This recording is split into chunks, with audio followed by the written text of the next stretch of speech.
Hi, I'm Juliana Guerra, and together with my group, we've envisioned a world in which a world without white supremacy by working to end modern radicalization. White supremacy has a long-standing history with spreading rhetoric through well-established scientists and the Great Replacement theory. However, today this information is being spread through the internet, causing this vicious cycle as seen on the screen. Our solution will work to break the red line illustrating the spread of misinformation, as also seen on the screen, and hopefully break the cycle. Okay, so while the Great Replacement theory might seem like a relatively new theory or a new phenomenon, it is in reality the accumulation of old racial and eugenic discourses being repurposed and compressed into new ways. These racist narratives have been in circulation, though, since the early 20th century, when scientists like Madison Grant and Luther Stoddard began to take their discoveries in the field of eugenics and manipulate their findings into racially structured arguments. In today's technologically driven world, these problematic theories are being repackaged into easily consumable content such as memes, where information is being delivered in a matter of seconds and most often than not in a jokingly manner. To get rid of white supremacy, our group first thought was to just remove the content. However, at least in America, while most Americans hate and dislike hate speech itself, Americans also oppose censorship in general, even hate speech. Which is why, while content moderation is so important, it can only be a part of the solution.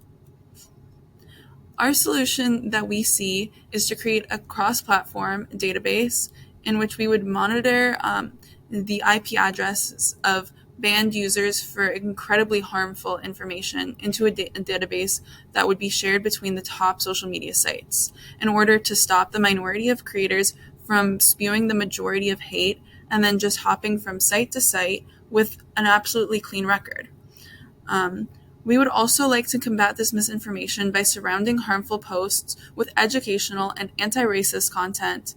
This way, the unassuming common person, when they first arrive to a hateful post for the first time, they're also provided with the tools to combat this misinformation. A new feed that would utilize the algorithm we hope to create can be seen in this next video.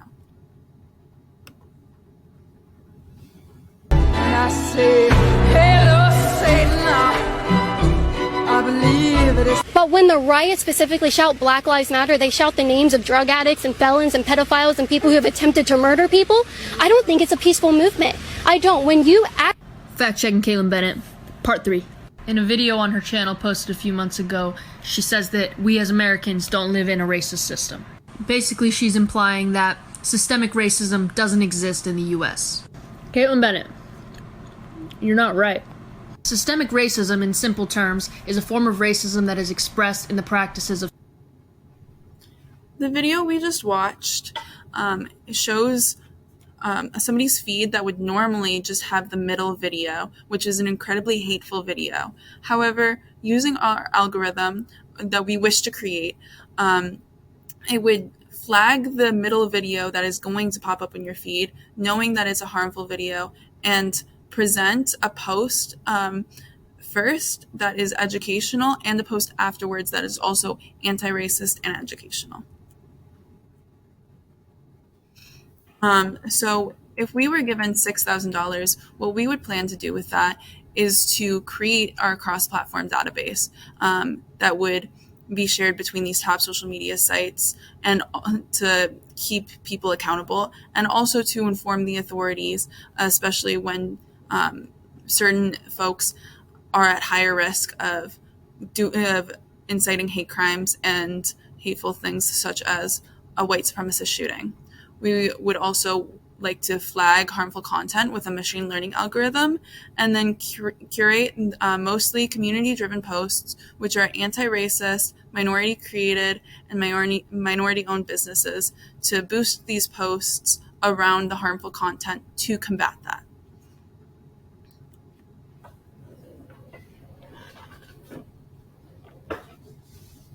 Okay, so our solution is based off the use of a narrative tool where we are explicitly combating anti Blackness and white supremacist rhetoric in a way that would actually engage with the public. And this is a concept that we gathered through Ruha Benjamin's Race After Technology, where she discusses the value of re education rather than solely using AI to combat radicalization online. And this is where we got the idea to not only focus on to rather than focus on taking down content, we are creating educational content. It is our belief that education will always be better than censorship, and this tool is the link to our solution to eradicate white supremacy.